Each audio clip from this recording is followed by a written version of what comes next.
How's everybody doing today? Today, let's talk about taking action. Now, I've told you in past videos that you don't have to grind, like continually grind all day, work these 16-hour days, this and that, drive hard, work hard, and then you'll bear fruits of your of the tree of your labor. It's not exactly how the taking action works. Now, there's two broad ends of the spectrum. There's some metaphysics practitioners or spirituality practitioners that they just like meditate all the time, and they can do manifesting in that way, but you're not really, besides the imagery and maybe some affirmations, you're not really impressing the subconscious mind with intent. So the combination of meditation and intent with your actions will lead you to whatever it is that you're trying to bring into your life. So, like I said before, if you're wanting to start a business and you have this business in mind and it's a passion of yours, whatever this business is, and you didn't have the funds yet, did you buy the pen and the paper to start writing your ideas down and looking up stuff that's related to whatever that business is, and researching and sourcing things? That's putting intent into the universe along with your affirmations and your meditations.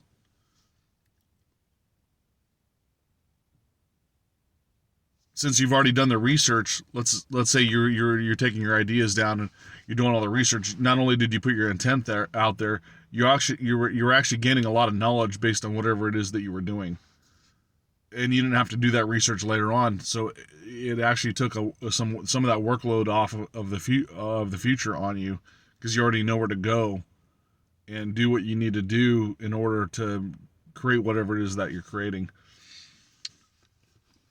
Now, if it's a passion base that's like not related to a business where you have to dump a bunch of money into it, you just start doing it, even if it's a practicing way of whatever it is that you're trying to bring into your life. That's the intent and instilling belief in your mind and your body and your heart chakra, using your heart chakra to basically bring forth the good energy into attracting it. Also, with your visualizations, like pretending that you're in like a magnetic field, and the magnets in this like magnetic field bubble that's around you is attracting the stuff that you require or want. But when we're talking about taking action, we're talking about the spiritual practices or the act of doing it. And the mirror technique of, remember I was telling you, if you pretend that you're a CEO of a company, you put the suit on in the mirror and say, I am the CEO of this company. You're assuming it. Or the dancer wearing the dance outfit in the mirror doing a dancing pose, as I'm a professional dancer. That's part of the action. Now, if you can do more than just the... Sorry, I had a phone call here. If you can do more than just the action and actually start working on whatever it is you're doing or practicing, that even better, right? Like, if you have the means to do whatever it is, go do whatever it is up into the point where you can't do it no more. Let's say you have like $1,000 spare to put into this action. Let's say you're becoming the pro dancer. Take the $1,000, go buy the boom box or whatever, or practice in the dance studio at the gym, and continue to practice and buy the right shoes, the outfit, or whatever. That's the intent, and then impressing the subconscious about what it is you're doing. If you're just sitting there like kind of like daydreaming about it, daydreaming only works with if you have the intent. Now I'm like a master daydreamer. I when I was a kid, that's all I did in school was daydream about what it is that I was trying to manifest as a child very much, because I was always daydreaming and always drawing what it is, the stuff that I wanted. And I didn't care about school. When I was in school, I was daydreaming all day. I didn't do any of the classworks. I didn't, the test. I didn't do nothing except daydream and draw and joke around.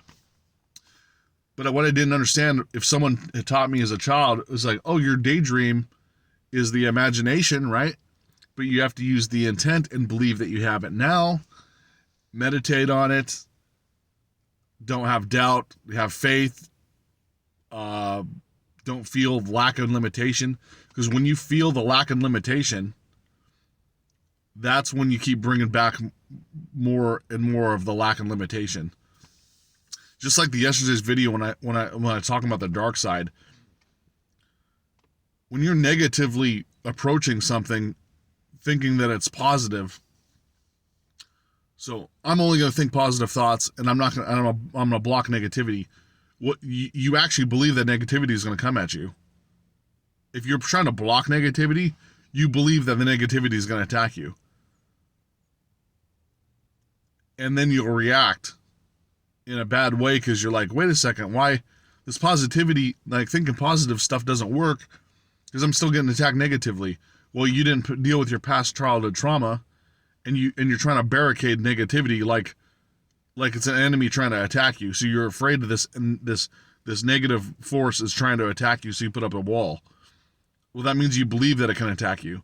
If you're vibrating at a high enough frequency, that negativity doesn't want to be around you. It like circumvents, it travels a different way to actually completely move around you because it doesn't want to deal with you. It's not like negative. Remember the Yoda in Star Wars is the dark side of the Force is not more powerful. It's just more attractive and seductive.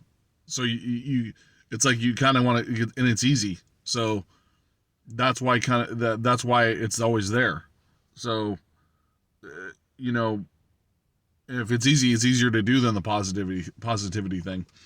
Especially if you've been growing up your whole entire life and you've been around a lot of negative